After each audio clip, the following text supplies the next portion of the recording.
Good morning, and a warm welcome to the Harvard Art Museums. Thank you for joining us today for an international symposium entitled Dutch Drawings on the Horizon, a day of talks in honor of George S. Abrams. I'm Martha Tedeschi, the Elizabeth and John Moores Cabot Director of the Harvard Art Museums, and I'm delighted to start today with two very important announcements. First, I'm pleased to introduce publicly, for the very first time, George Abrams as a Knight in the Order of Oranje Nassau of the Kingdom of the Netherlands. The decoration occurred last night at a dinner of close family, colleagues, and friends. We thank the Dutch consulate, and especially the Consul General Dolf Hogewoning, who is here with us today, for recommending George to their King Willem-Alexander for the knighthood. Many congratulations, George, on this well-deserved honor.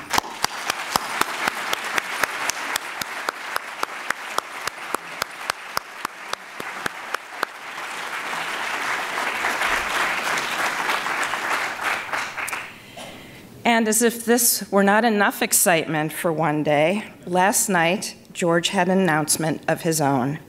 He has committed 330 of his drawings to the Harvard Art Museums, which builds upon the more than 140 drawings he has already given to this institution. We can now confidently say that Harvard is a primary destination for the study of Dutch drawings in the United States and in the world.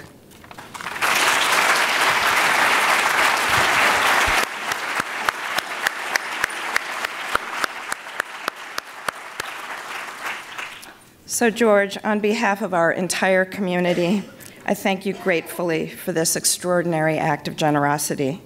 We shall treasure, truly cherish your drawings, and we look forward to making them accessible in many innovative ways to students, to faculty, to the general public, to scholars from around the world, in our galleries, in our art study centers, in our publications. Now the fun begins. We look forward to working with you to activate this wonderful collection. This gift honors and continues the distinguished history of drawings at Harvard, started by the great Paul J. Sachs, who George knew, and helps us launch the drawings department into an even brighter future. For those of you who don't know George so well, he has been an active Harvard alumnus for over 60 years, having earned his bachelor's degree in the college in 1954 and his law degree in 1957. George and his late wife, Maida, started collecting shortly after their marriage in 1960 and did so as a joint enterprise until her death in 2002. He continues to be a major force in collecting Dutch drawings today. When they started, American tastes focused on Italian and French drawings. Aside from Rembrandt, no one was collecting Dutch sheets in a serious and sustained way. They followed their passion, honed their collective eye with in-person study in print and drawing rooms throughout Europe, and built what is often considered the best collection of this material in private hands. In 1999, they gave 110 Dutch drawings to the Harvard Art Museums, which at the time was the FOG, which provided the impetus for Bill Robinson's 2016 publication, Drawings from the Age of Bruegel, Rubens, and Rembrandt. So now, I look forward with great anticipation to talks from leading scholars who've joined us from around the country and around the world. First, I want to remind you that during breaks, inspired by the talks you'll hear today, you may find yourself wanting to look at some drawings in person. So please remember to visit our current installation, curated by our Stanley H. Durwood Fellow, Ostea Makalaita, The Art of Drawing in the Early Dutch Age, selected works from the Abrams Collection, which is on view in the second floor galleries. I'm now going to turn the podium over to Edouard Kopp, who is Maida and George Abrams' curator of drawings here at the Harvard Art Museums. He is the co-organizer of this symposium alongside Susan Anderson, who is the curator of the Abrams Collection and also curatorial research associate in Dutch and Flemish drawings at our museum. So Edouard, please join me.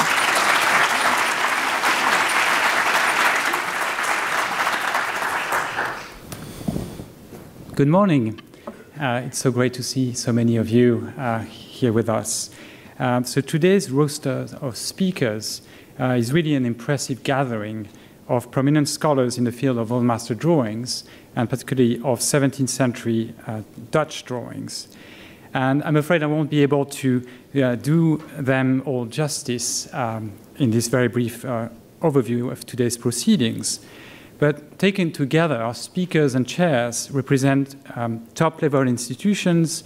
Often they are either senior curators or directors, including the Rijksmuseum in Amsterdam, the Fondation Custodia in Paris, the British Museum in London, also from Christie's and Sotheby's, and also from our very own Harvard Art Museums. George has known all these speakers and chairs for a very long time, and in most cases, since the early days of their careers. And it is a testament to him and to his collection that not one single speaker or chair has declined the invitation to participate today. All are taking the Abrams Collection as an inspirational touchstone for their topics, and given the immense breadth and depth of George's holdings, the result is a similarly impressive look at this era. Session 1 will be chaired by Arthur Wheelock, and Peter Shadbourne will discuss the interplay between drawing from life or observation and drawing from imagination, a theme that threads throughout Dutch draftsmanship of this era. Then Susan Anderson and Jane Turner will address artistic phenomena towards the end of the Golden Age with the inventive figure studies of Cornelis Dusart, often finished drawings in their own right, and the beautifully scientific watercolors of flora and fauna by Johannes Bronkhorst and Anthony and Herman Erstenberg. Then, in the second session, Ben Weiss will chair that session. We'll have the pleasure of introducing Stein Alsteins and Bill Robinson, who will address two different masters of chalk. Stein will talk about Cornelis Visser, as he wills in the interplay with one of his famous prints, and Bill will talk about Valerant Vaillant as he captures the likeness of esteemed dignitaries. And then session 3 in the afternoon, after the lunch break, will be led by Peter Sutton. And in that session, Rembrandt will be a focus, first with Martin Royalton Kicht's assessment of this master's presence in the Abrams Collection, and then Jan Lievens, who will be tackled by Greg Rubenstein. Lievens was, of course, a close colleague of Rembrandt's during their youthful years.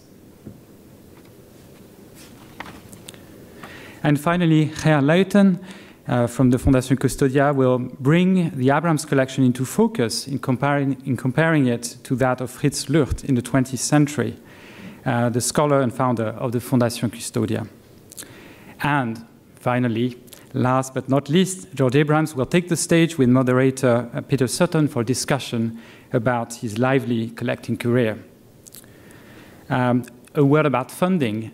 This program would not be possible without the generous support of the Stanley H. Durwood Foundation, but also the Victor Leventreat Fund, which was established through the generosity of the wife, children, and friends of the late M.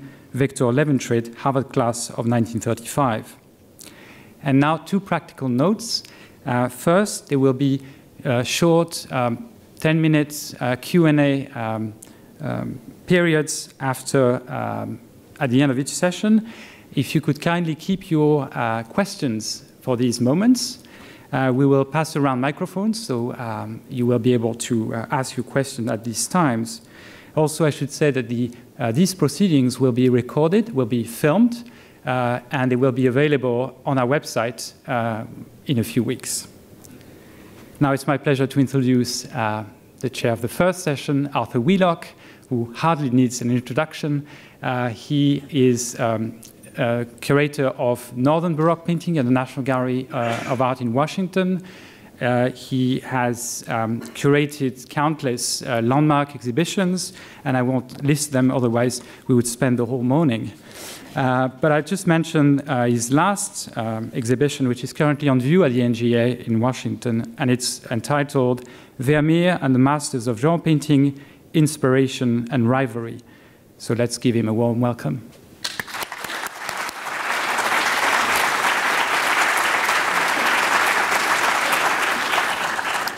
Thank you, Edward. And what a special day. And we are all here in a great celebratory mood, which is courtesy of George and his wonderful gifts. And the future that seems so bright for Boston and the world because of all the gifts from the Weatherbys and the Van Ottelos at the MFA.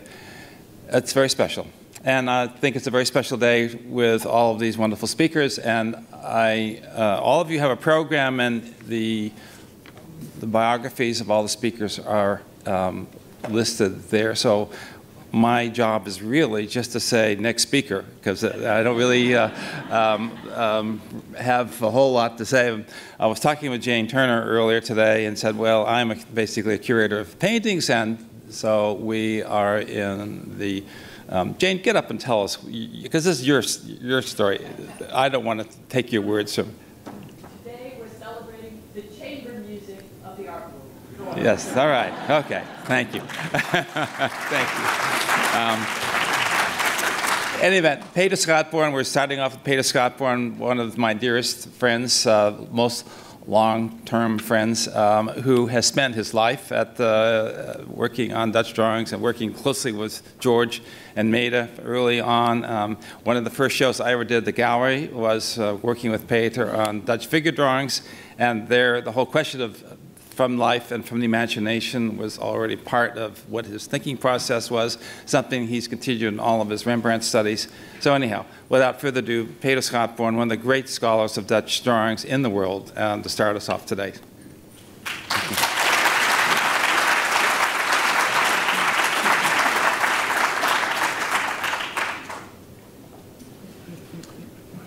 Well, thank you very much, Arthur. It was nice. I'm very happy to be here and to be able to talk. It was an honor, especially to do it for George, of course. And I had the idea to talk about drawings from life, so from reality, so what the artist has seen, or drawings from imagination. There's, of course, a difference when you do it from imagination or when you do something which you see. But there is also a combination of both. And there's also another notion which is called from memory, which means that when an artist sees something in the street or if something happens, that he keeps it in his mind, and coming home he made a drawing of it. In Dutch that is called van onthoud, so you have remembered it and then have drawn it. And we give I give some examples of that too. The drawing from life is something that has very often mentioned in a book which appeared in 1604 by Karel van Mander, and he stresses all the time that it is so important to draw from life, but then only then you can also draw from memory, because then you have the experience of having drawn from life. And in the 17th century, many drawings and paintings also, in the beginning you believe, well, that is all how it was at that time over there. But that is, of course, not true, because most of these paintings were done in the studio with the help of drawing sometimes. So anyhow, this Karel van Mander stressed this drawing from life, and these drawings were an experience, but also could be used as preparatory for paintings and prints. So, and for that reason, the paintings and prints became so real, so realistic. And Van Mander, the biographer of Van Mander, who wrote later, sometime later, and he says that Van Mander and Cornelis van Haarlem and Goltjes, that they three made an academy to practice drawing for life. We don't know much about that academy, but it is interesting that it is mentioned. Anyhow, I shall now start to show you several drawings from life. And in the beginning of the 16th, 17th century, it was really, people felt urged to mention it on the drawing. And later they didn't do that so much anymore, because it was sort of self-evident. But you can see here, at the bottom, It says naar het leven. This is a drawing by Jacques de Geyn, and he drew this man, a portrait. His name is Helling, you see here. And he said, getekend na het leven. And it is dated 1599. And it's a very special drawing, but it doesn't look so much like a portrait. It looks more like a genre portrait because he is drinking a glass and his wife is feeding the child. But anyhow, it is interesting that then already de Geyn, and he did very few times, he did only that, write it on his drawing that it was done from life. Another drawing, which is in the George Abrams collection, and you can see that upstairs, and that is done, it's a portrait, and it is done by David Bailly, a Leiden painter of still lifes and portraits, and he made a whole group of these portrait drawings. And this is a portrait of Jan Pinas, or Pijnas, and that is written on the back in an 18th century handwriting.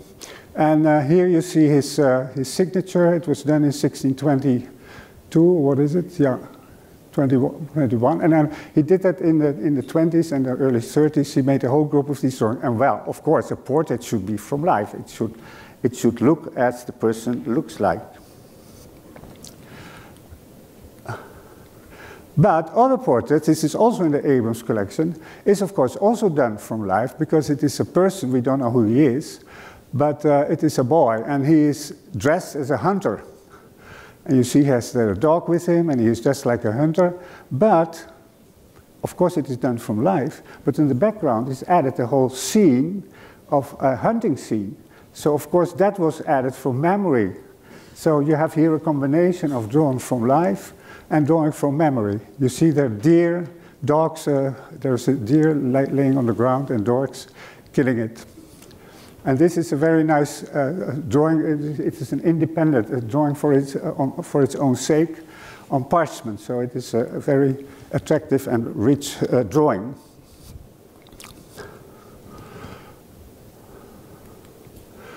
Now you see another drawing in the George Abrams collection at the right by Roland Saverij. And Roland Saverij made that drawing, that composition. He did it from imagination, but he used drawings from life that he had made earlier.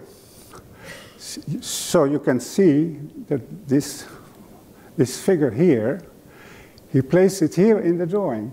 So although this whole composition is done from imagination, this figure is taken from this drawing. And this drawing belongs to a large group of about 80 drawings. And on every drawing he has mentioned naar het leven, from life. So he found it important to mention that. And he was at the time in Prague at the court of Rudolf II. And at the bottom I show a drawing that in the George Abrams collection. He has also a drawing from this series of 80. It has also the mentioning of naar het leven here. And it is mentioned here too. So that is interesting that at that time they found it important to mention it on the drawing. Here you see again a drawing by Jacques de Geyn at the right, 3 figure studies. And in fact, we've always assumed that they were done from a model because he is dressed in the same way and he is standing in different positions. And one of these figures, the one here, he used them in a print from 1603. And that is a print sort of allegory of laziness, or the people are not working, and it looks all a bit in rumble. But the point is then, was the drawing really made from a model that 3 times posed in a different position? It is very well possible, but there are other ways that you can make figure drawings. And that is by using a so-called mannequin. And that is called in Dutch a leeman, and in English a lay figure, I think. And you see this painting by Adrian van der Stade. This is later in the century. He is painting and is using a drawing on the easel to use it as an example for his painting. But at the right you see a layman, and this lay figure is a wooden doll, and you can move all the members, the arms and the legs and the body and the head in all directions, and then you could of course make a drawing as if it is done from life. So we don't know much about how often that was used, But it is a possibility, and you had these laymen. You had small size ones, and you had large ones, and the large ones you could even dress so that you could use it as as an example for a figure you wanted to paint dressed in a painting. Well, here it is, of course, very self-evident that these figures were drawn from life. Would you see exactly the same model 3 times from different directions? So on the left, the drawing we attribute to Bergheide, in the middle to Cornelis Dusart. On the right, it's also attributed to Dusart, but it is probably an anonymous artist. And there are 2 more drawings I found, all of the same model in the same position. So then you really know, well, they must have been sitting together, and he sat here, and he sat here, and he sat here. So that is interesting that you can follow the procedure, how they work. And it is not only in these drawings that you can see this, but there is also a written source that says that a woman has posed stark naked for, and then she mentioned 5 artists. So which means that it really happened, that there was a session that people were drawing from life. And there is, of course, then no doubt that it is from life. Here is a drawing that was in the George Abrams collection, interestingly. And at first, we didn't know who made it. And then we thought about it and finally found out that it is a figure that appears in a painter at the bottom right, in a painting by Lambert Domer. And Lambert Domer, he knew Rembrandt and they may have worked together, but he was mainly a landscape painter. But in this case, he made a painting of a man on a horse and drinking something, resting for a house. And at the top you see a drawing in the Amsterdam print room, which is probably done in Anraat, where the family of Domer came from. So that is probably a drawing from life, and he used that as a background on the painting. But was the drawing done from the model? Was it done from life? Or was it done from a mannequin? I'm not so sure. Can you imagine someone standing here for 10 minutes? But maybe it stood there just briefly and made a quick sketch and then finished it late. We don't know exactly, but the most important thing for us, people in the print room Amsterdam, that George was so kind to present that drawing to the Amsterdam print room. So we were very pleased with that. Now, in landscape, of course, topographical landscape, it's of course important that it is from life, because everybody can check that, so to say, when you walk there, that it looks as it is. And here you see on the top a drawing which has an inscription which says, "On the road to Leiden, 1607. And after that drawing and a group of other drawings, a series of 12 prints was made by Klaas Jansson Visser at the bottom. And you see that the building and the houses and the street is exactly taken over from the drawing, but the foreground not.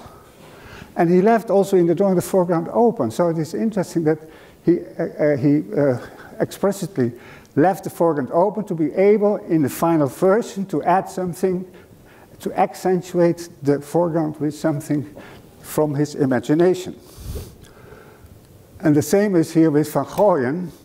You would think that the drawing at the bottom is done from life, but there are quite some sketchbooks have been preserved by Domer, by Van Gooyen, and the top drawing at the top, it has the name of Renkum, which is a village in the middle of the Netherlands, and he must have been there using his sketchbook, and the sketchbook doesn't exist anymore, but the pages were numbered at the top right. Anyhow, he found it a nice drawing to make a more finished drawing from it. So he made that drawing at the bottom and he made some improvements. And the improvement is, for example, that he put the church further away so that you get a longer distance from the front to the back.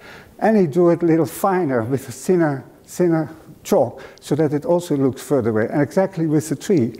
And what he also does is adding a wheel on the foreground. It's so hard to see this. See here, he added that, and he accentuated it. So there are many drawings by Van Gooyen, and you see that, well, he must have done it from life. No, he has done it from a drawing he had earlier done in a sketchbook. So that is an interesting notion, I think, which we could use when judging a drawing.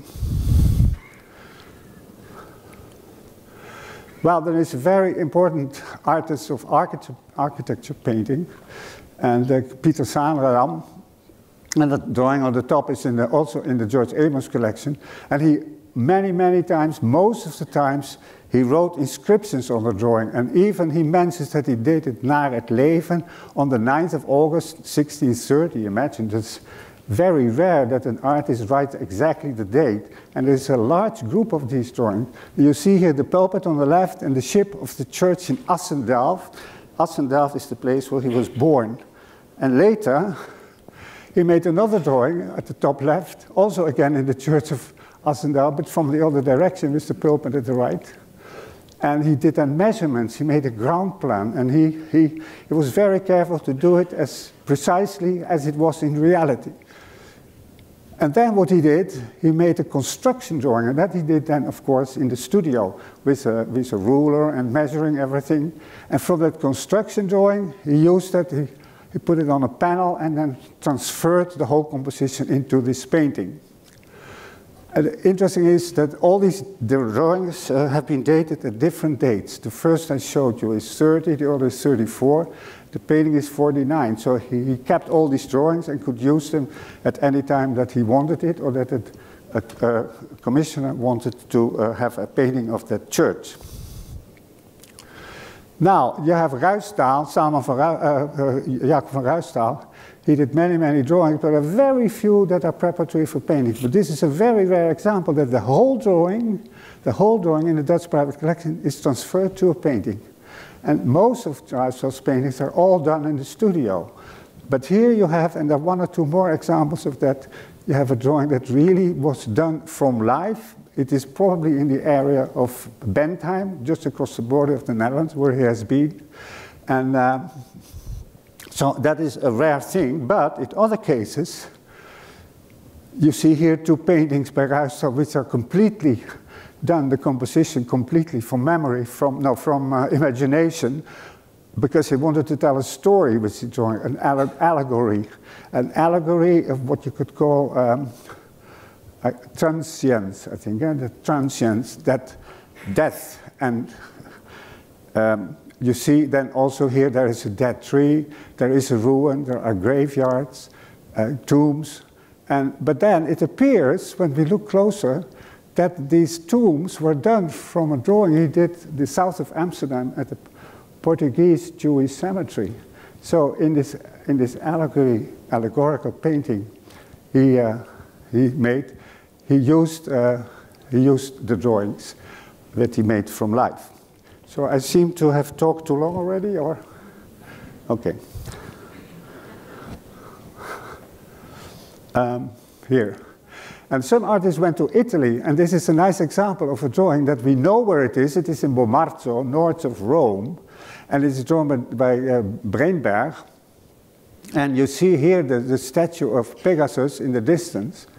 But it is dated, well, we know it is in Bomarzo, it is dated 25, and it says Rome. So he made a drawing in Rome. So it is not a drawing from life, definitely not. And very recently, this drawing turned up, and we thought, aha, this could have been the drawing he did from life on the spot. And here you see, for example, the statue very, not so clear as here, because he made the trees behind here dark, and here he makes them lighter, and he accentuated the statue. And also here the waterfall is dark, and he makes it here a little lighter. So the whole composition is improved when he was working from his own study from life. He was working in the studio in Rome. And this is a funny case that there must have been a stopping place in Italy where you could eat and drink. And there are many drawings. I only show 4, but there are many more, all of the same place. And I believe, yeah, they all should have been done from life because they all look similar. The situation is completely similar, and you can see that you could sit here and eat something. And only Thomas Wijk, one who was also in Italy, Thomas Wijk, he made a painting of that. It's a painting in Atlanta. Now we come to a few drawings that really have been done, well, perhaps or mostly from imagination. A composition by Peter Lassman on the top of a biblical story, Bileam on the easel. and the angel trying to stop them. And that drawing on the top is red chalk in Edinburgh. He used that for a painting below. And you see that the point is that the easel sees the angel to stop them, but William doesn't see the angel, so he beats the easel to go on. Anyhow, Lassmann used his drawing, but he used the easel, he took that from a drawing from 100 years earlier. So you could do that, of course, too. You could use drawings or prints that you have in your collection. You use it if you needed it in a painting. And Rembrandt, when he was with Lassmann some later, he also used the same easel which Lassmann had used and which Dirk Vellert has used. So it's very interesting that they also use each other's works. And in particular, this is interesting because it is a drawing from 100 years ago. And the same is the story here, that you think this is drawn from imagination by Blumart, Abraham Blumart, and it has this inscription that it says it should be clearer, and that refers to the person of St. John, which you see here. And you see here the Christ, and it is a Lamentations, Mary and Mary Magdalene. And you see that the position of the hand is a little different here and here. But what he did for the figure of Christ, he made a figure drawing from life.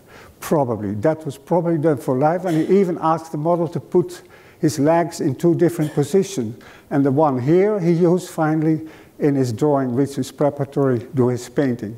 So you can see here how in several steps, by working from imagination and also using a drawing from life, he came to the final composition. Moyaert is also one of these Amsterdam history painters who made paintings from mythological scenes and biblical scenes. And at the bottom left, you see a drawing which is in St. Petersburg, and it's by Lassmann. And this painting must be very popular. It is Abram, God appearing to Abram, and Abram kneeling, and God is illustrated by the beams of light. And Moyaert loved it so much that he made a large drawing of the same composition, but using the same motives, the people sitting on a horse, and Abram kneeling here, and figures in the foreground. And he found it so interesting that he made even 5 paintings of this subject, all based finally on the painting of Lassmann. So it is all from imagination and with another artist as example. This drawing, which is also in the exhibition upstairs, is by Utewaal, and it is a very important drawing because it shows the truth in the history of the Netherlands, a series in the history of the Netherlands, 12 drawings. And this is the last drawing. It shows the truce between Spain and the Netherlands in the 80 Years' War. And you see then also that here is the figure of Belgium and Spain, and they shake hands. But the other figures could be recognized. So this is Henry IV from France. This is Prince Moritz. And this is, where is he? That is Spinola, and that is a Genoese banker, and he assisted in making the truce. So, although all this whole series, which was in fact made for a series of glass panels in a town hall in Woerden, this whole series is done from imagination, but he must have used portraits from prints to show that that's then the reason that we can recognize them. So they use each other's works regularly, as you can see. Well, I shall finish with a few examples by Rembrandt. Rembrandt did in the period in Leiden, he did several model drawings, which you see here with red chalk. And he always had in mind probably that he could perhaps use them in some way or another for his paintings of prints. It was so an exercise and also a sort of preparatory to perhaps something which he could use. And here you see that clearly because this drawing is done from life, and the shadow, you see the chair, but in the background you see a large room. So it is a kind of church room, or so, we don't know. A print didn't happen for this after this drawing, but it is interesting that in both cases the model study is sitting, takes a seat, so to say, and is perhaps used for a saint or a holy figure. So that is one case, but the other drawing is used in a painting by Rembrandt. And you see here the same figure, the same model, sitting. And here is a grisaille painting, which is a painting with very few color. And in this grisaille painting, Joseph telling his dreams to his father Jacob. So he used this drawing, which is a model of an old man, he used it as a figure of Jacob in this grisaille.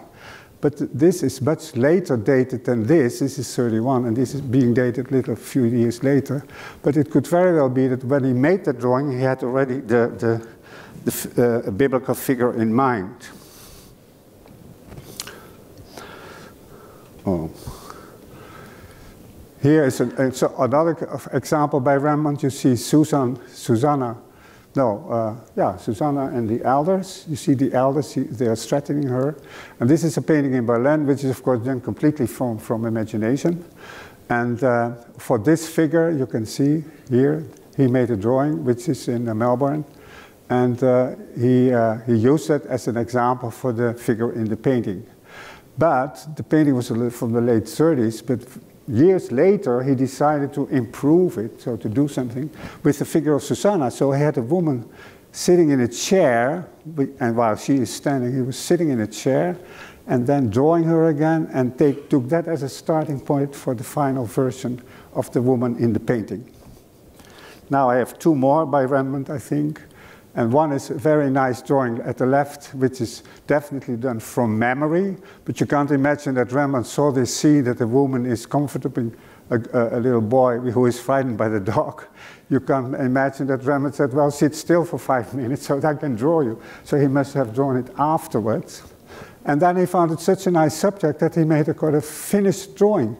And he changed the dog from a street dog into a very elegant hunting dog. So to make it more acceptable, so to say. And he also gave the boy a little hat that children were wearing, so that when they fall, that they wouldn't hurt their head. It's a Fallhut. And he removed this basket from here to here, not between the dog and the group. And he added a figure. I mean, the figure that is we. We look at the scene as the figure is looking out of the window to the scene.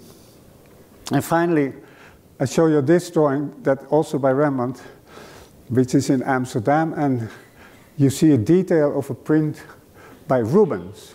Rubens was very popular, of course, and Rembrandt had prints after his works.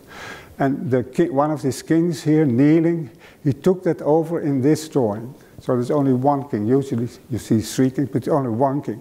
But Mary and the child, he didn't take over. He didn't find that naturalistic enough, not realistic enough. So he thought, I must do something else. And I show you how fantastic Rembrandt is able to draw a baby just born, naked, when you lift it up, how it looks, you know, and not so elegant and classical as this little boy in Rubens. And I think this is really a sort of ultimate naar het leven from life, and you know, he must have a fantastic visual memory that he knew exactly how a baby, what you lift up, how it looks like. So I think this is a very good example of Rembrandt's capability of drawing from memory and really still very acceptable and realistic. Thank you very much.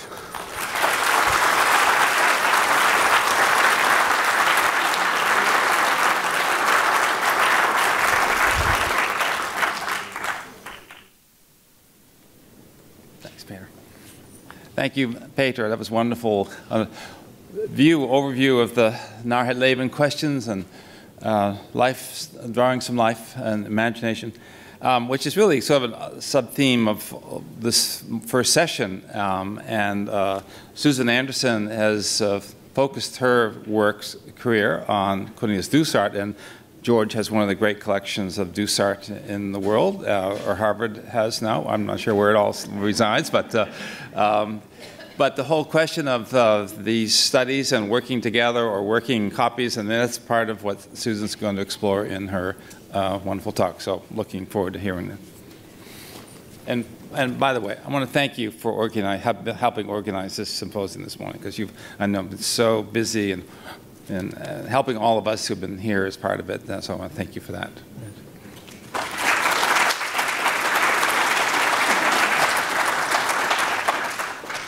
So thank you, Arthur, for those kind words. I must say this has been a joint effort. Edouard, Ostea, you've both been very much involved as well. So thank you.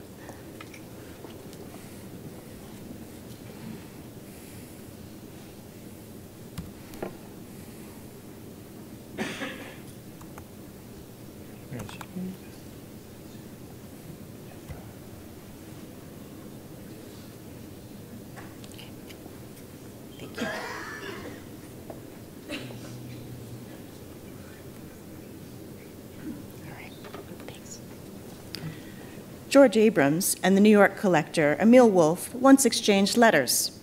George had written Wolf a note congratulating him on a recent exhibition and catalog and singled out a few drawings for commentary. His remarks must not have been complimentary enough.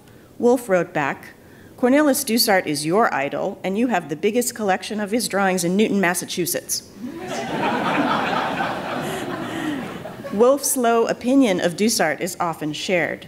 Described once by one of my fellow presenters even as a, quote, hack follower, unquote, of his teacher, the master of peasant genre Adrian von Ostade, Dusart's reputation has often faltered as a slavish and uninspired repetitor of tired peasant tropes. And I'm not going to tell you who actually said that.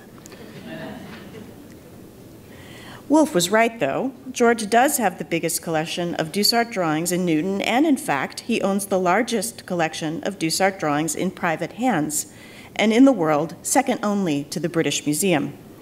Across the group, they span the range of his subjects in both preparatory and finished sheets, from tronies to figure studies, and from representations of amorous couples to the trades to large-scale scenes of merrymaking. And I show just a representative sample here. In getting to know Dusart thoroughly as a draftsman, George realized what Wolf didn't, that many aspects of his oeuvre are innovative, in particular his figure studies. Indeed, these sheets have been admired virtually since their inception. In a French sale of the early 18th century, one of Dusart's figures is described as framed and on display. And Johann van Gogh, Dusart's earliest biographer, writing in 1750, singled out Dusart's drawings, noting that liefhebbers, or art lovers, esteemed and appreciated his drawings in black and red chalk or with watercolor. Dusart did apply watercolor to a variety of subjects, although black and red chalk remains primarily the domain of his figures. Hull's words may sound like formulaic praise, but the application of such praiseworthy terms to drawings is indeed noteworthy. Approximately 65 of his chalk figure studies survive. Of these sheets, 7 are owned by the Abrams Collection, with one more given to the Harvard Art Museums in 2009, and these I now show here. In Dusart's probate inventory of 1704, 11 lines record his figure studies, typically listed as portfolios or books of drawings containing his sheets, together with those of Adrian von Ostade and his short-lived brother, Isaac von Ostade. All combined, they total over 1,300 drawings. The media is not specified, and the figures are described mostly as mannetjes, which is literally little men, although the diminutive doesn't necessarily mean the size of the sheet, with some vrouwtjes, little women, and a few kindertjes, little children. Some lines specify these sheets as not leven or after life, and some do not. Although it's impossible to know how many of these drawings were Dusart's, the total must have been far more than known today. In his figure studies, Dusart typically used black chalk for the body and red chalk for the hands and face, and sometimes added colored chalks or watercolor for the costume. Produced over the course of about 6 years, circa 1680 to 86, the earlier sheets especially are on blue paper, with the others on varying shades of white antiquelate paper. Individual sheets have been written about in many exhibition and collection catalogs, including those authored by some of my fellow speakers today, and most rightly note their innovative nature and that some are finished objects intended for sale. Taken together and placed into the context of Dusart's collection and the tradition of figural drawings in Dusart's hometown of Haarlem, however, these sheets offer a more nuanced view of the influence of their precursors, provide insight into activities in Dusart's studio, and help explain how he transformed a utilitarian practice into works of art in their own right. Dusart's earliest figural drawings take their cue from his teacher, Adrian von Ostade, in their selection of chalk and blue paper, unrefined peasant-like poses and costumes, and lack of clarity in facial features. Adrian's approach to figure studies did vary in terms of finish and focus over his long career, but by and large, these sheets, like the study of a man with the bellows in Berlin on the left, typically have an energetic quality of line and softness to the chalk, with imprecise and sometimes multiple contours and minimal attention to the subtleties of fabric. I compare this here with Dusart's drawing of a man seated on a bench in the Abrams Collection, which is among his earliest. Like Ostade, Dusart selected a peasant type with an indistinct face and implicit movement for his subject, combined with several ancillary studies to test various positions of the arm. But Dusart's handling of the chalk differs in its finer, sharpened quality in the contours and more subtle approach to hatching and shade. The folds of fabric in the man's costume are of particular focus here. Note especially the finely rendered folds in the trousers and jacket, an emphasis lacking in the Ostade sheet. Dusart's finely rendered chalk lines, combined with hatching and stumping, together with his use of red and black chalk, has often been remarked upon as innovative, and when it comes to these utilitarian figure studies, it is. In a different subject, the trony, Dusart also used red and black chalk immediately adopted from Ostade. I show here an instance where he directly copied one of Adrian's examples, with the Ostade in the British Museum on the left and Dusart's copy in the Louvre on the right. Even in this instance, we can see that Ostade's approach to chalk contour remains softer and less precise in the red, and more rapid and schematic in the black. Note Dusart's finer and more regular hatching in the hat, for example. I'm going to point that out because it's a little hard to see.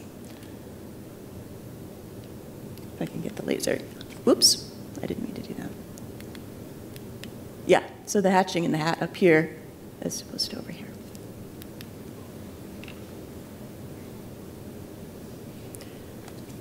Of note here, which I will return to in a few moments, is Dusart's use of watercolor to lend a sense of finish to his copy. The use of red chalk, in addition to the finer chalk handling, the finer black chalk handling, is not a new phenomenon, and especially in Haarlem. It appears with other artists that came before Dusart's time.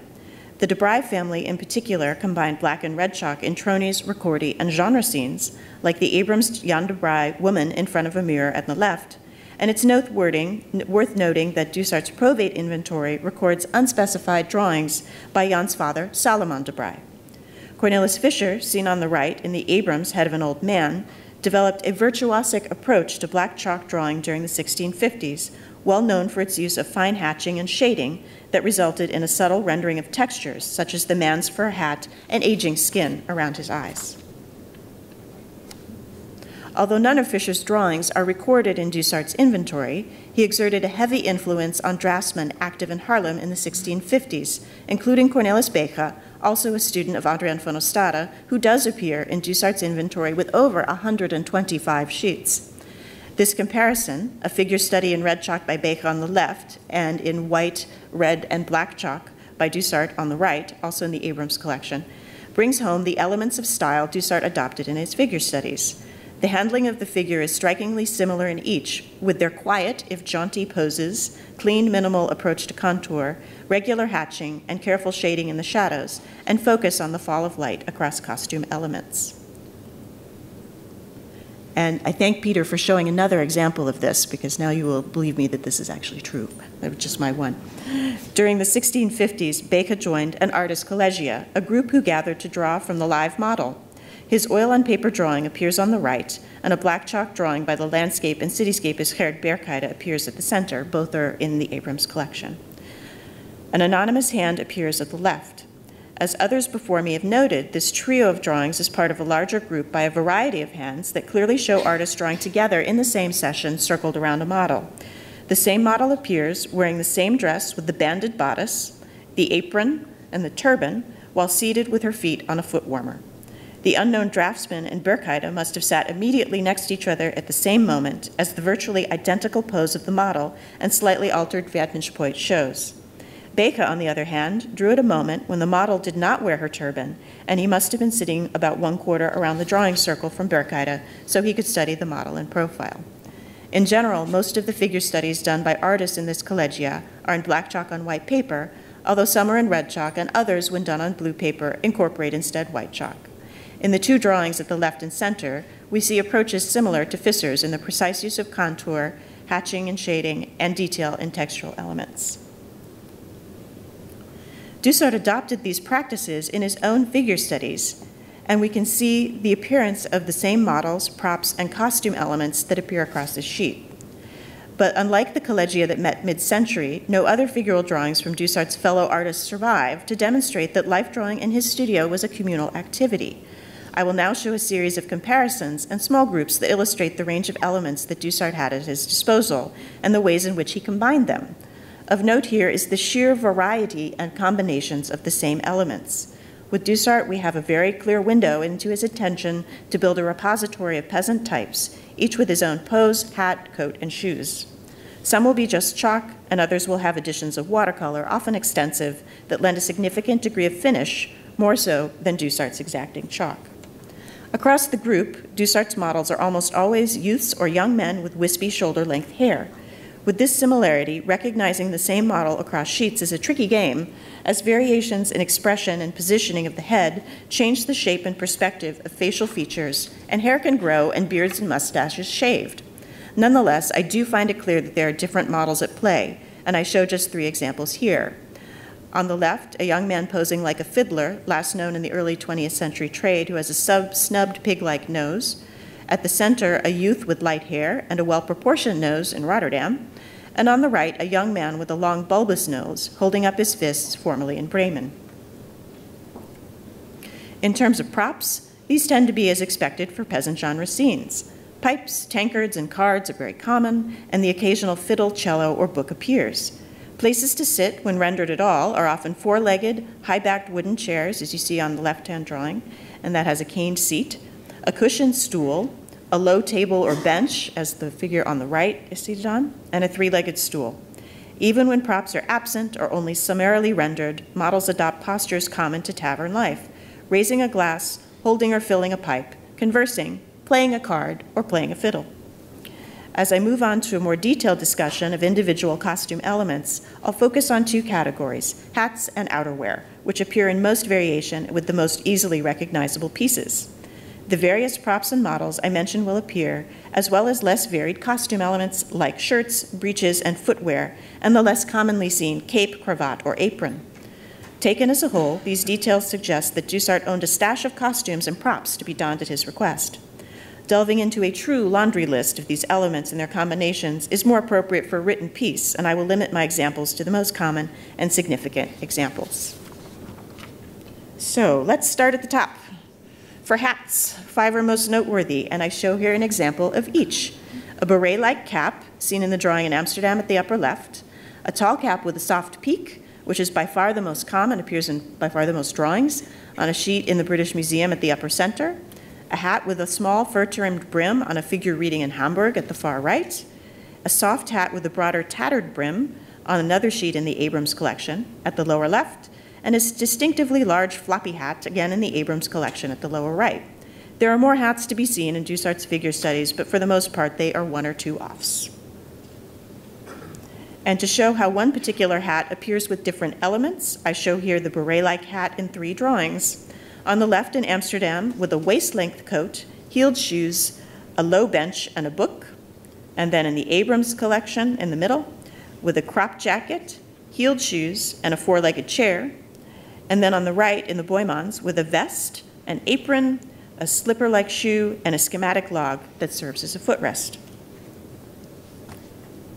Moving to outerwear, several distinctive vests and jackets appear repeatedly.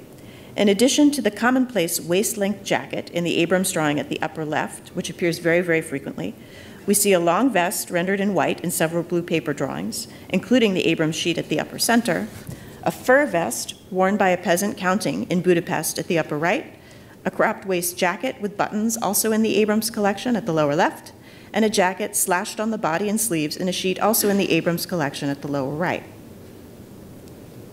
In this slide, we see the slashed jacket in different contexts. On the left, on a drawing in the British Museum, the model sits in a 4-legged chair and wears the jacket with the beret on his head and a slipper-like shoe on his feet. At the center, in the Tyler's Museum, the jacket appears with the floppy hat and a heeled boot. And compared with the Abrams drawing on the right, we have an unusual instance where 2 drawings seem to have been done at nearly the same moment. We see the same model, chair, and costume, just with a different pose and with the shirt unbuttoned on the Tyler's drawing in the center. In these drawings, we see that Dusart generally aimed for variation among his figure studies with a nearly endless combination of models, costume elements, props, and poses.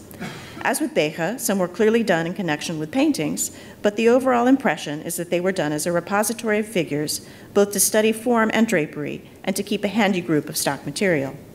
Even though these figure studies were done over a relatively short period, the amount of detail, color, and tendency for dramatic costume elements increases as time goes on.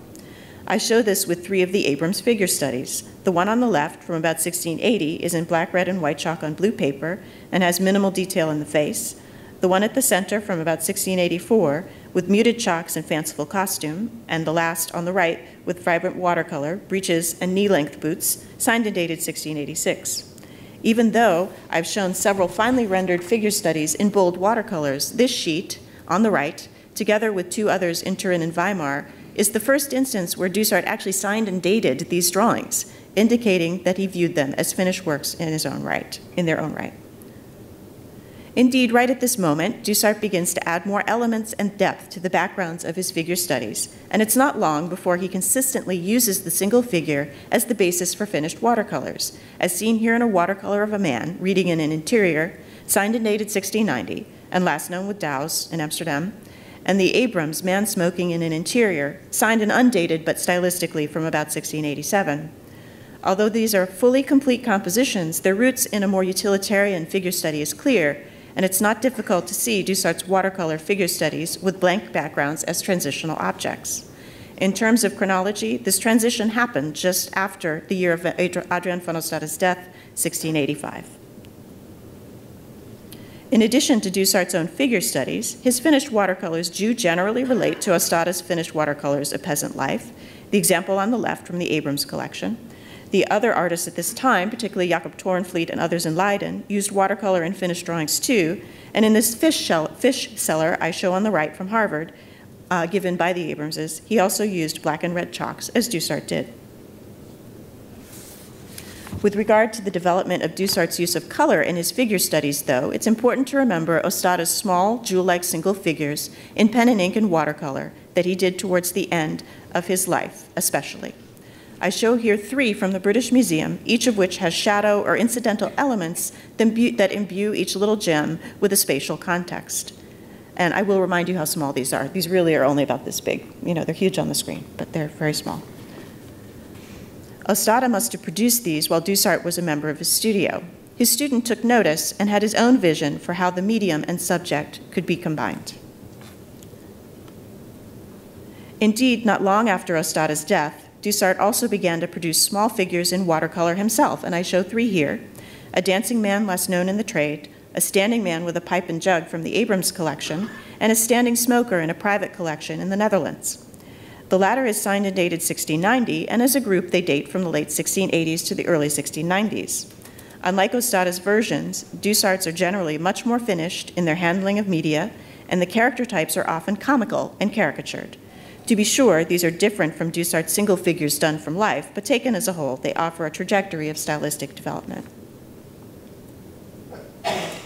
But why the blending of sources, and why did Dusart's stylistic development unfold the way it did? Like other aspects of Dusart's drawn oeuvre, he didn't truly come into his own until Adriaan van Ostada's death in 1685, when it's generally agreed that he inherited the contents of Ostada's studio. For Dusart to have adopted conventions of a more traditionally Haarlem style of figure study during the 1680s, when Adriaan was still alive, was no issue. But to make decidedly saleable drawings in direct competition with his former master would have been disrespectful to the elder statesmen of peasant genre and of finished watercolors. With Adriaan finally at the end of his long life, Dusart must have felt free to promote himself with finished drawings that suited his own sensibility, strongly based in the figure. First his highly worked up figure studies, then his finished watercolors based on the figure, and finally as small individual figures of comical peasants within a spatial context. By the time Gool praised Dusart's figure studies in 1750, even his repository of chalk figures were available to collectors of the day. And given their clarity of form, sensitivity to texture, drapery, and the fall of light, it's no doubt amateurs esteemed and appreciated them. Thank you.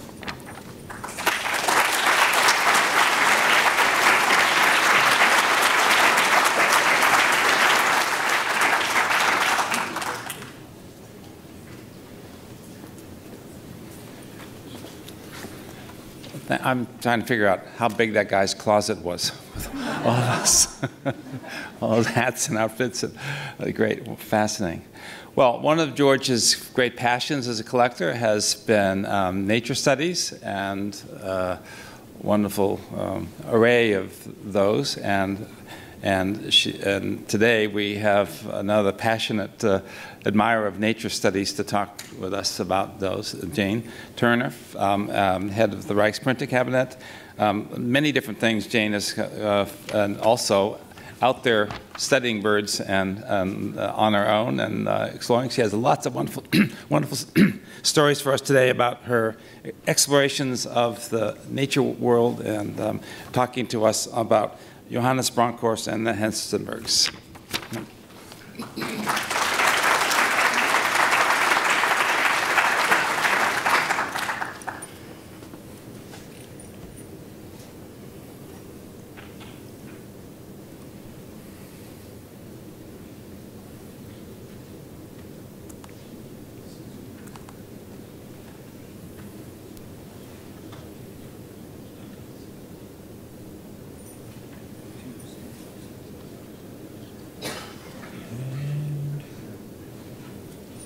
Go.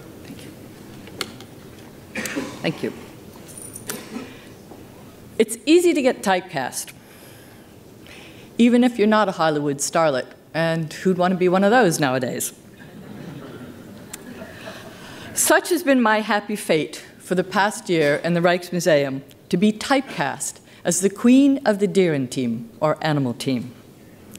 And not just because leopard print entered my wardrobe for the first time in 60 years. It was guilt by association, thanks to my involvement with Alexander de Bruyn's sensational discovery of 34 animal studies by Frans Post, the first known natural history drawings by this 17th century Dutch artist who spent 7 years in Brazil. Alexander's discovery came first to master drawings, of which George Abrams is a vice president, and I then persuaded the Rijksmuseum to devote an exhibition to it. Many of the 34 drawings are directly related to Frans Post paintings, including my favorite, the capybara. Alexander is the curator at the North Holland Archive in Haarlem, which preserves an old album that originally contained the unidentified Post drawings, along with some 160 other watercolors, mostly bird studies by Peter Holstein the Elder and the Younger. Now remember this, because we'll come back to that album. At some point, the album got wet, and the drawings were removed, then forgotten for over a century. The Frans Post exhibition was a huge success, the most well-attended works on paper show in the museum's history. This was perhaps due to our having included, at Alexander's suggestion, stuffed specimens of all the animals, which made it terrific fun for families and kids. And we also linked it with our annual Big Draw event, when every museum visitor is given a sketchbook and a pencil on arrival and encouraged to draw. As Animal Queen, you can imagine my excitement at this year's TEFAF to discover a dealer offering the entire late 16th century natural history compendium of Emperor Rudolf II of Prague, a project organized by his personal physician, the artist Anselmus de Boot. The Natural History Collection, 12 volumes, with more than 750 watercolors, was purchased on our advice by a private collector and put on long-term loan to the museum. These studies of birds, animals, flowers, and plants have remained together since 1600 and in pristine condition. In fact, they've come onto the market only 4 times in 400 years. Some are quite funny, like my favorite, the ostrich with the twisted neck. 6 of the 12 albums have been on permanent display in the museum since June, and I've just made a new selection for a rotation that opens on the 12th of December. At this rate, we can keep turning the pages every 4 months for the next 42 years. One of the debut albums contains this watercolor of a hoopoe. Without knowing of this, or of my general interest in natural history subjects, being the daughter of an entomologist and the wife of a passionate birdwatcher and former butterfly collector, it was quite serendipitous that Susan Anderson suggested that I might speak today about George's collection of natural history drawings. Her proposal was occasioned by his recent acquisition of the drawing at left, monogrammed by Johannes Bronkhorst, which joins another rendering of the same bird by the same artist already in his collection. I was especially amused by this proposal since I had just recently seen my very first live hoopoe.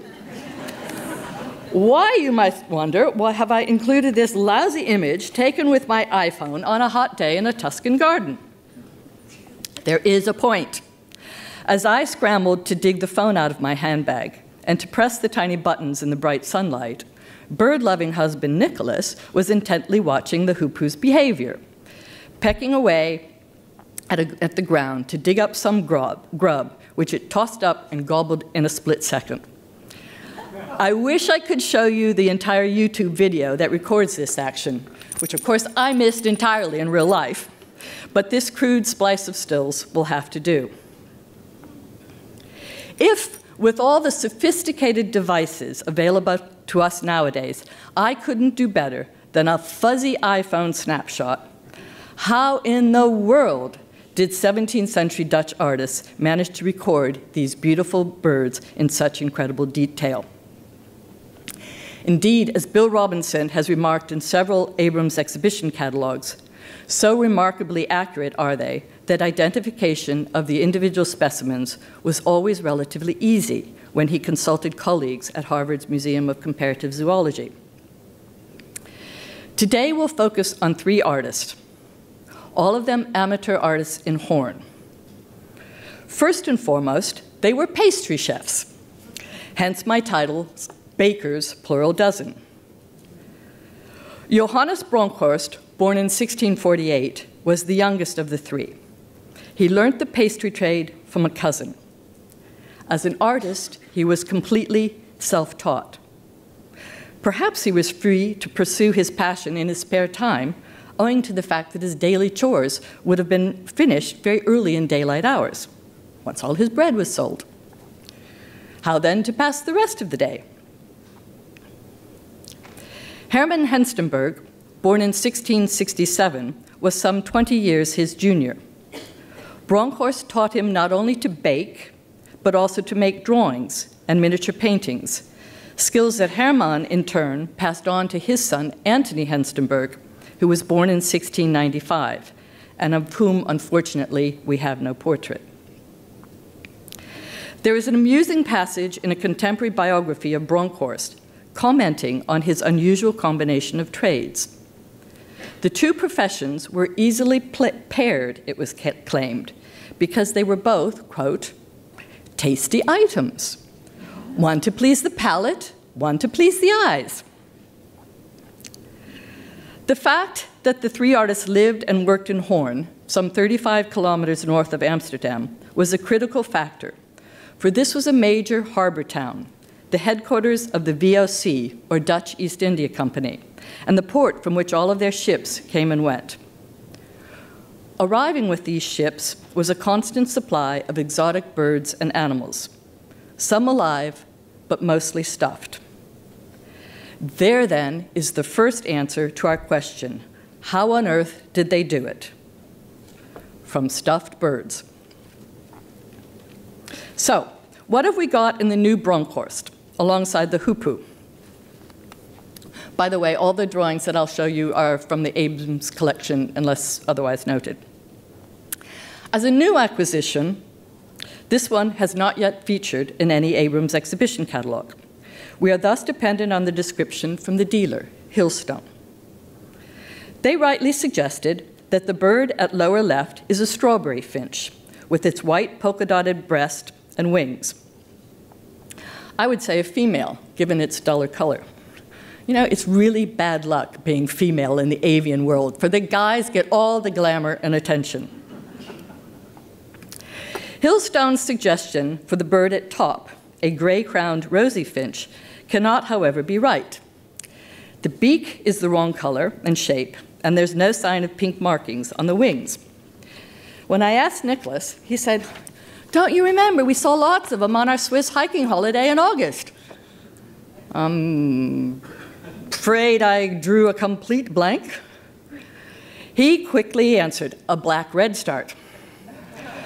Alan, Leslie, and I can take consolation from the fact that the most important clue, the bird's tail, was hidden by Bronkhorst. The name redstart stems from the fact that you see a swish of orangey-red tail feathers each time it starts to take flight. The insect life can also be precisely identified, again thanks to Nicholas, an Adonis blue butterfly with its spotted underwings, and an ichneumon wasp with its long antennae. Now, identifying creatures depicted in works of art is more than just a fun game. The exercise can bolster our art historical interpretations. This drawing by Jacques Decaine, which just went on view with the Thaw collection at the Morgan Library and Museum, shows a totally fantastic creature at upper left. But the other motifs can all be recognized. A toad, a green frog's head, and a dragonfly so realistically observed that I didn't need my father, who sadly died in 2001, to help me identify the exact species based on its colors and markings. A green darner dragonfly. Curiously, no one seems to have tried to do this before. Even more strangely, this species of dragonfly is native to North America and to parts of Asia, but not to Europe. One thus has to assume that the specimen that Decaine recorded firsthand must have been brought back from Asia. The first Dutch ships reached the Spice Islands north of Indonesia in 1595, and the VOC was established in 1602, coinciding more or less exactly with the traditional dating of the thaw sheet between circa 1596 and 1601 or 2. And it might be added with the circa 1600 date assigned to Decaine's pen and ink drawing from the Abrams Collection, now on view here. Even though it has no watercolor, it must surely record the same dragonfly. Art history meets zoology. Score 1 for each discipline. This is the sort of drawing of which I used to send postcards to my late father. Without recourse to his entomological expertise, I was lucky to find the identifications supplied by a Harvard colleague in Bill's 2002 Abrams exhibition catalog. I show you a fuzzy image of the main motif, the harlequin beetle, to give you a sense of its relative size, which is accurately conveyed in the signed drawing by Anthony Henstenberg. I won't bore you with all of the Latin or common names for these bugs, but the artist skillfully rendered every single one of them. Bill also recorded the specialist identifications of the 2 East Indian birds in this work by Bronkhorst: a long-billed spider hunter and a paradise kingfisher, native to Buru Island, which lies off the Moluccas, a crossroads of the Portuguese and Dutch spice trade. The story doesn't end, however, with the identification of the birds. This example provides a good context for a second answer to my question: how did they do it? Answer: they copied themselves and each other. At left is another Abrams drawing, also by Anthony Henstenberg. At upper right, a drawing by his father Hermann, which passed through Sotheby's in 1996. And at lower right, another drawing by Hermann, now in the collection of Chips Moore in New York. Sometimes the motifs are repeated exactly, as in the long-billed spider hunter. Sometimes a motif might be flipped, but otherwise recycled exactly, as in the paradise kingfisher. And sometimes only one detail, such as the bird's head, might be adjusted for variety. We know that copying was a regular practice in Horn, as witness these pairs. 2 Paradise Kingfishers, signed by Hermann, one in the Herzog Anton Ulrich Museum in Braunschweig, the other in the Uffizi, and 2 nearly identical compositions of a cuckoo and a wren, both signed by Bronkhorst, one on the Paris Art Market in 1987, and the other with Sotheby's in 1994.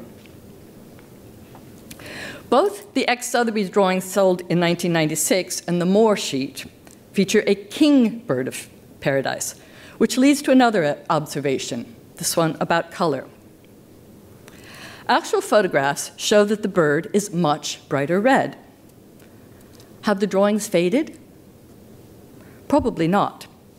It's more likely that they were made from taxidermied specimens, which had changed color over time, perhaps during transport by sea in less than ideal conditions.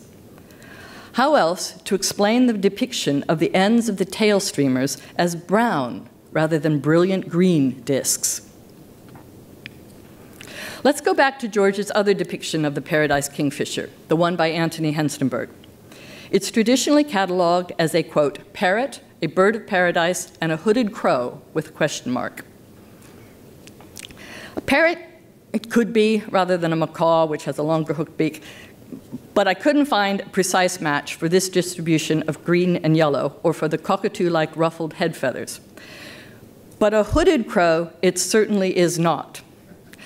And those of you who are alert, if we remember 2 slides ago, which I added later to my PowerPoint, but in effect, I actually had to ask my husband, and once again, he came to the rescue, a common cuckoo.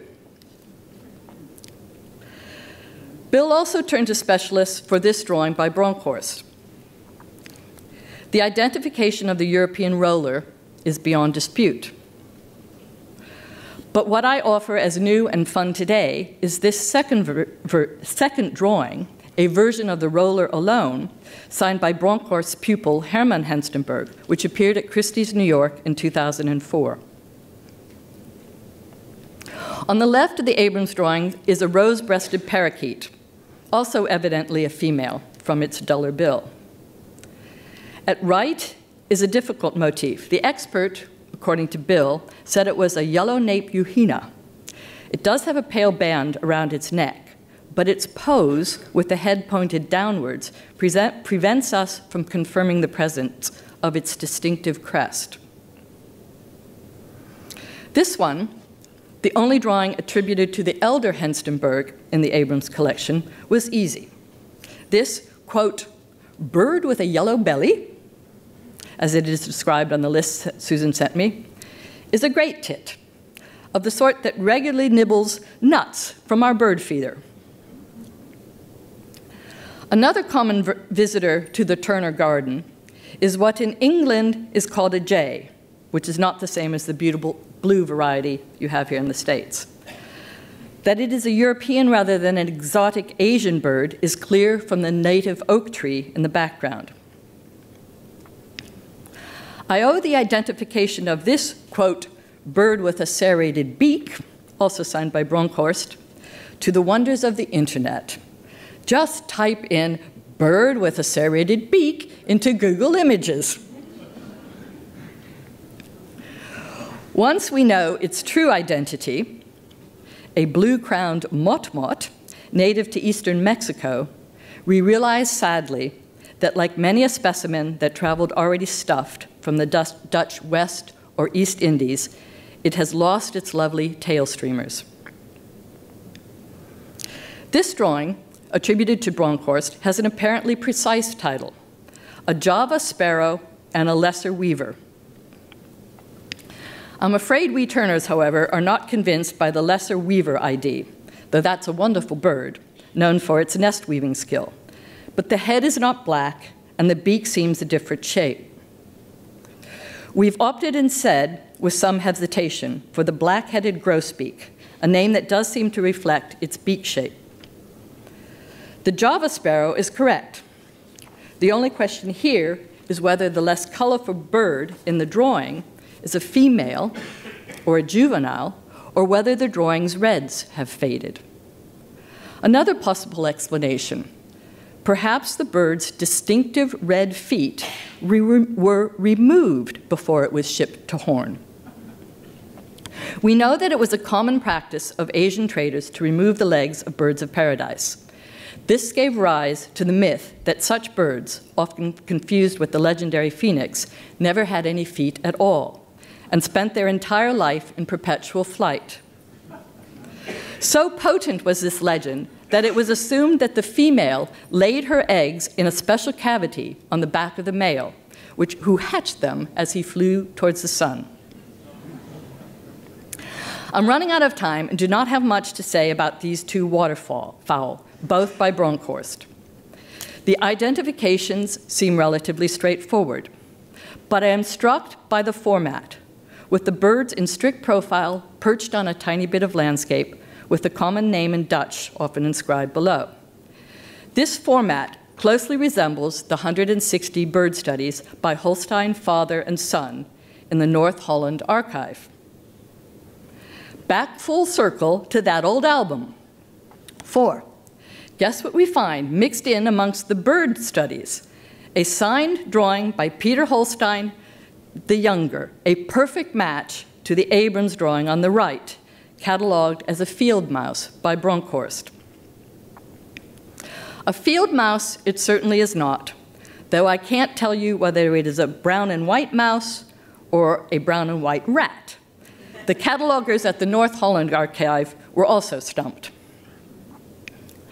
Like the Henstenbergs, the Holsteins, father and son, regularly copied other sources, such as works by fellow Haarlemmer Frans Post, who drew the giant anteater on top. They also made autograph replicas, and the son copied his father's work. There are numerous examples of autograph repetitions, some of which are signed, others not. I suspect that our little mouse or rat may be earlier in date than Bronkhorst, and by one of the Holsteins. When Susan unframed it to photograph it for me, she found an old inscription, including the fact that it seems to belong to the 18th century drawings collector Jan van Vollenhove. I still need to pursue this to see if it sheds any light on the matter. Whatever the answer, until I can check the drawing's paper and study it more carefully, I propose to remove the mouse from Horn to Haarlem.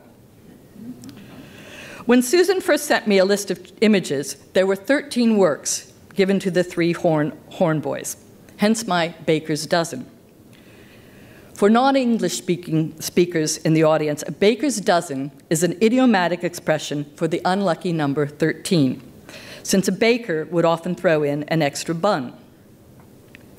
When, however, the final WeTransfer of images arrived, there were 15 works. 2 of them, shown here, 5 Tulips by Anthony Henstenberg and River with Waterfowl by Bronkhorst, didn't quite fit into today's short narrative. But if we remove the mouse and count them in, our tally is 14 works by our fabulous baker boys. I thus propose a new hybrid expression, a horn baker's dozen, i.e. one that throws in not 1, but at least 2 extra delights. Thank you.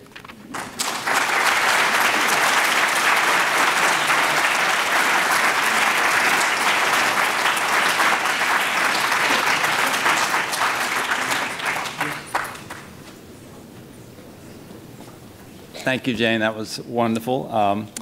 So can I invite the morning speakers to sit up at these chairs, and we'll have a short 10-minute question and answer. And I'm going to try to ask a question. No, because one of those. I know, but I need some water. Oh, okay. Sorry. So I'll sit down, and please, any question you have, raise your hand, and there's somebody with a microphone that can come around and so you can speak into it. Thank you.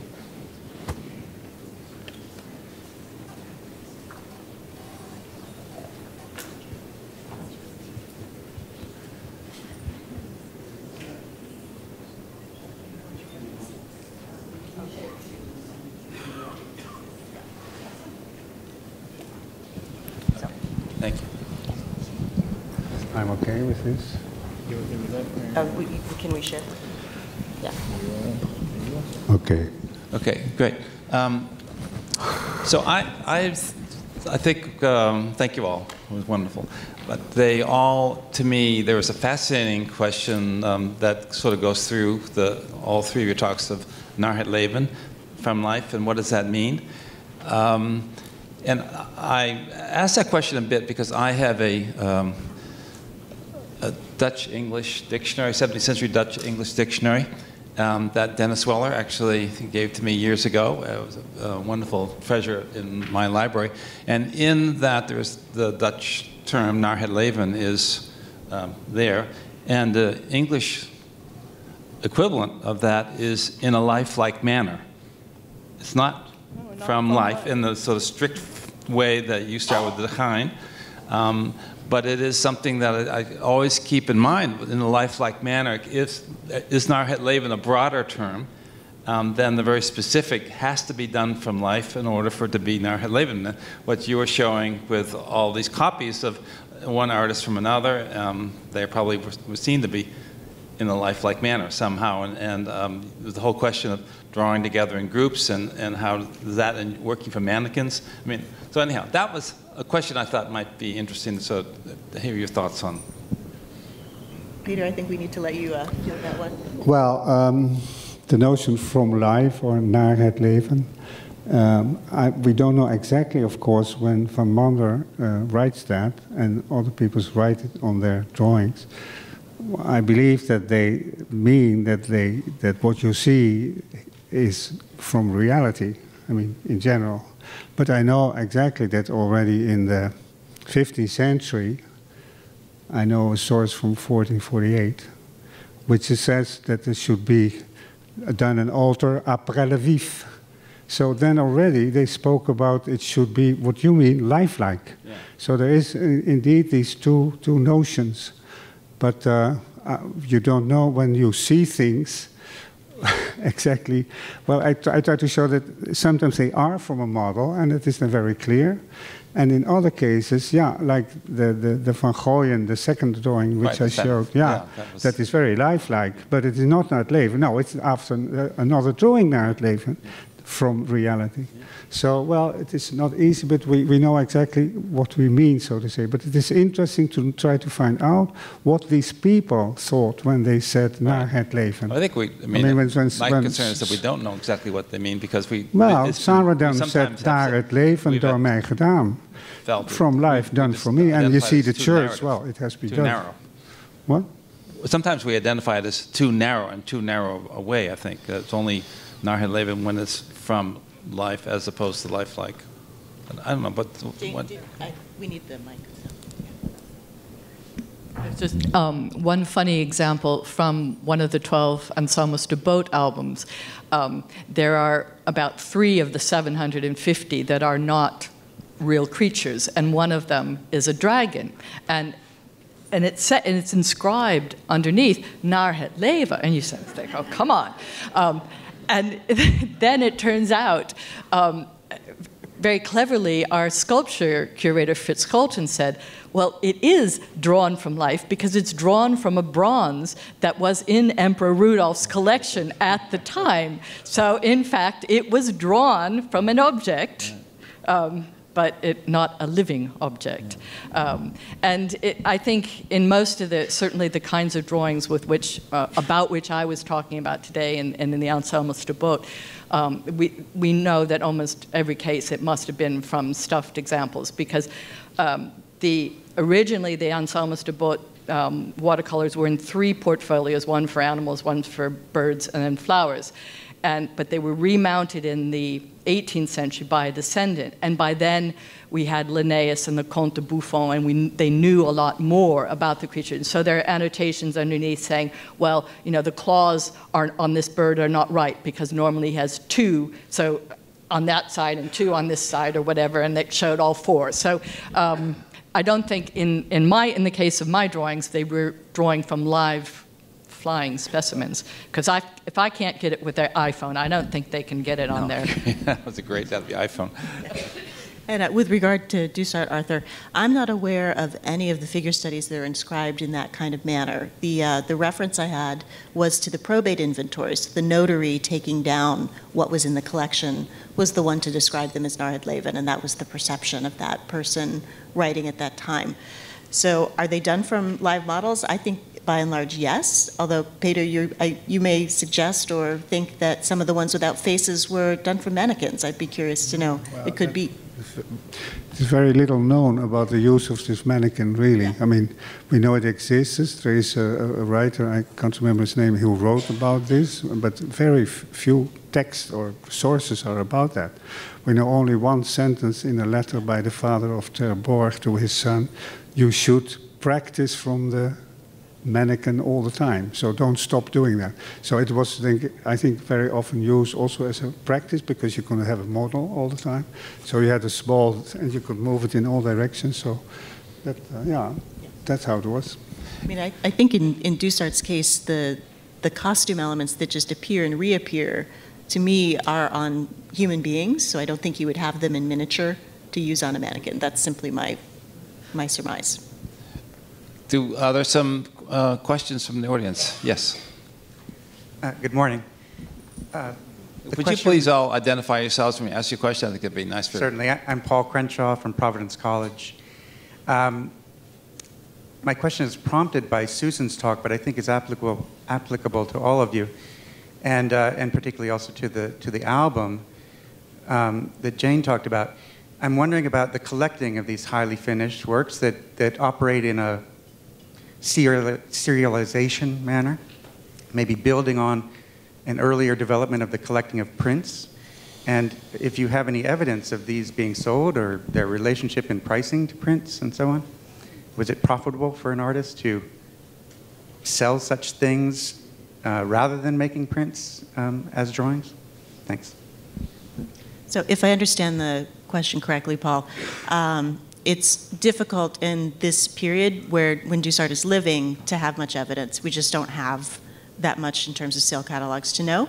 I'm trying to think of how these would appear in early sale catalogs, and I think I'm not remembering any that are necessarily appearing in sale catalogs in sequence. So I think it's more onesie-twosie kind of thing. So I'm not sure that with Dusart it's germane to what you're thinking, but maybe particularly the small figures. The small figures. Small figures that you said Masada had made such a yeah. series, and then he starts making them more highly finished. Right. I'm not sure that they were done in series per se, but Arthur reminded me, of course, that in the National Gallery in Washington, there are two little Dusart figures that are actually playing cards. So, and I'm aware not of other Dusarts like that, but in the Beck collection, there are two little Safleben drawings that were playing cards as well. So in terms of series, that's where I'm familiar with them, is in more of this practical but fun context. So Jane, did you want to? No. Okay. I'm also aware that Edward is holding up a 2 minutes remaining sign. Well, there's another question in the back there.